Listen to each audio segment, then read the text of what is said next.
Hey everyone, thanks for joining me for another devlog for Dauphin, my 2D RPG about a marine biologist trying to save the ocean and its inhabitants. I'm kicking off this episode on a lazy Monday night. Just finished up dinner and a show with Kate, and despite kind of a taxing day at work, I'm feeling strangely motivated, so I'm going to see what kind of progress I can make for an hour or so before bed.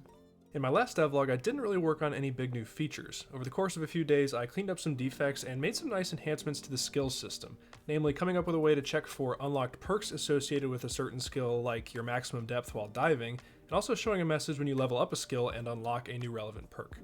This week, I want to start by implementing some really great feedback you all gave me from that last video. There was a lot of great feedback as always, but there was one piece in particular suggested by multiple folks that I think was super important.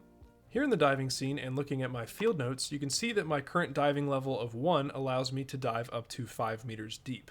When we're actually diving and we switch to our depth face here and we go down to that point, you'll see that kind of no matter what input I provide to the player, if I'm just holding the down key here, the player will not descend below 5 meters. He'll just kind of bounce back up to the 5 meter mark, and I can continue kind of swimming around as I want at that point. I think this is a pretty good first attempt at kind of finding a way to limit the player's diving ability based on their diving skill, but it does to an extent feel kind of artificially limiting to the point where the player just can't go any deeper than 5 meters in this example. Over the past few videos, I've had some very cool comments from experienced divers in the comments section, and they have informed me of a pretty interesting kind of biological mechanic that I think could be a great fit for this system in Dauphin. When you're actually diving in real life, as you go deeper, the pressure on your body and your equipment from the tremendous amount of water around you increases. This has an important effect on your air supply. Per Boyle's law, as this pressure increases, the density of your air supply also increases, and inversely, its volume will decrease. Under these conditions, each breath you take from your tank effectively consumes more air.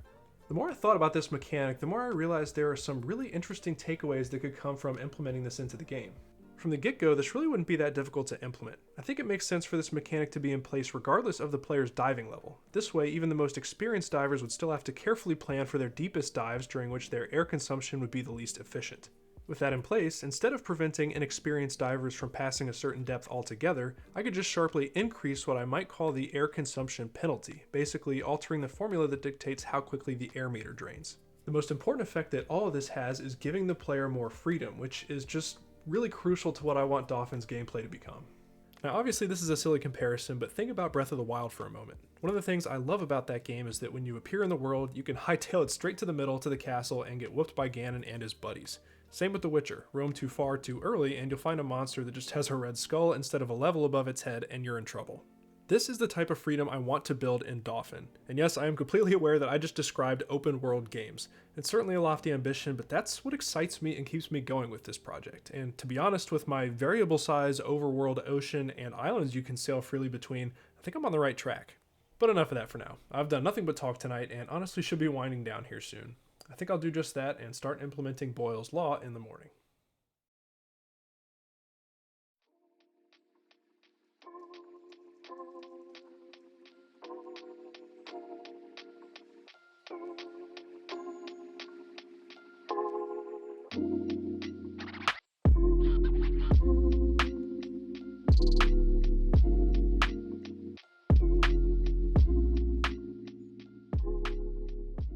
Hey everyone, quick update here on Wednesday morning. As of yesterday, I've made some decent progress changing the way air supply consumption works. Here in the underwater scene, you can hopefully tell that as the player dives deeper, their air supply begins to deplete more quickly. This is exaggerated when you go past the maximum depth allowed by your diving skill.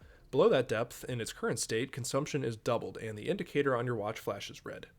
This works pretty well so far, and in the code it's actually quite simple. You can see that I just have a few lines here in my physics process function and my dive state. The problem is that I'm kind of just making all this up as I go right now. This depth of volume modifier is a value that I've kind of pulled out of nowhere. Same with the quote-unquote volume values that I'm using for air, even though that's not really what they represent. This morning as I sat down to work, I realized there's no reason not to take a more realistic route here. In fact, I think it's a good idea, as it'll help me design the scuba equipment that I want the player to be able to unlock and equip in the future. What this means for now is a bit of a refactor. Instead of these random constants and values I'm defining in the dive state, I need to create a proper representation for dive equipment that will define attributes such as what volume of air can be held at what pressure. From there, the player's own stats can determine what volume of air is consumed over a fixed amount of time. That way I can actually apply Boyle's law to the player's air supply and their equipment and create a proper simulation for air consumption at depth. I promise this will all make more sense soon. For now, I just need to get to work since I have no idea how long this will take. We will catch up, hopefully soon. In the meantime, this is a great opportunity to thank my newest Patreon supporters, each of whom sponsored a new shrimp for my aquarium by joining up. I managed to round up all the remaining red cherry shrimp stragglers from my desktop 5-gallon and move them back to the 10-gallon with their buddies. The 5-gallon on my desk is now empty and ready to be called home to a new colony. I ended up making some arrangements with my local fish store to hold a portion of a very, very cool shipment of shrimp for me to bring home today. This is them. We have 13 in total, 2 different shades of blue and 1 very green and very pregnant. We had 14 new supporters this month, so I'm 1 short and will definitely catch up once there's more stock available. In the meantime, thank you all so much to everyone who joined. I'm thrilled to start growing this new colony of shrimp and to keep developing Dauphin with your support.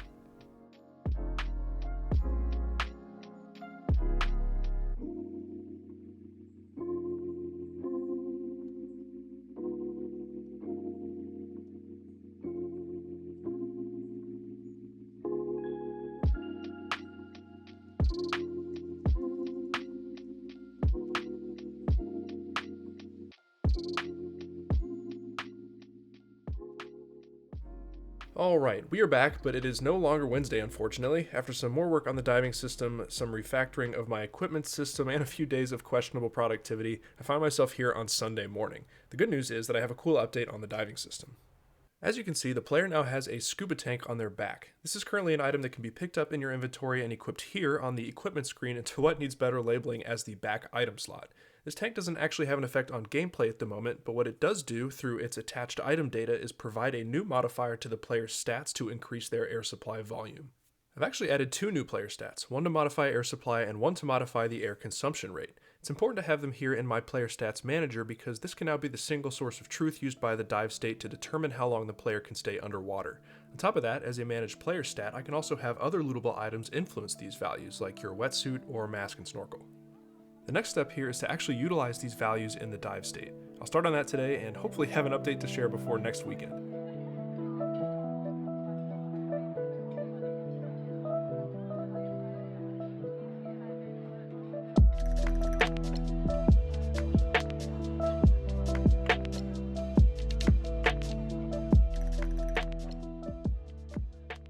Back on Monday morning with just a quick update. After more tweaks to my equipment system and the dive state, I now have my air supply working as intended based on the volume of both the player's lungs and their equipped scuba tank. I'll show you what I mean by that. First, we'll take a look at my base player stats. This represents the ever-growing list of player stats and their values when the player has nothing equipped that might modify them. The important value here for the moment is the air supply volume. With no gear equipped, this really just represents the volume of air that the player can draw into their lungs when they hold their breath. It's important that this value be distinct from the air supply provided by auxiliary equipment, and I'll explain that in a second. Next, in my player stat manager, looks like there's a lot of code in here, but the only really important piece for the moment is at the bottom, where we calculate the player's total current air supply based on their base value, or what they have in their lungs, plus modifiers from equipment, which in this case is added volume from an equipped scuba tank. In the dive state, we now look to this player stat manager rather than just our equipped gear to determine our maximum air volume. And an interesting thing to note, since our lung capacity is separate from our scuba tank capacity, we can now choose to only recharge as much oxygen as can fill our lungs when we surface. In reality, you can't do this with a scuba tank because the air needs to be pressurized. These are some cool enhancements that I think will contribute to at least a slightly higher level of immersion as the player interacts with the diving system. On the other hand, this progress does bring up some new questions. How do you recharge your scuba tank, and how should I manage the currently charged state of that tank in the inventory? All interesting problems to solve, but for now I think I need to head off to work. I reckon I'll be making some fun changes to the inventory in my next update.